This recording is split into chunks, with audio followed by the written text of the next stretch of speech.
বেলা তখন 3:15।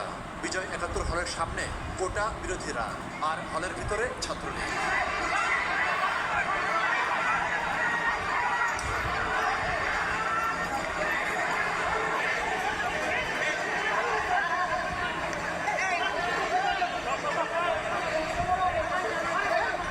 প্রায় 10 মিনিট ধরে দুপক্ষের মধ্যে দু একটি করে ইট পাটকেল ছোড়ার পর হঠাৎ ছাত্রলীগ হল থেকে বের হয়ে আন্দোলনকারীদের ধাওয়া দেয়।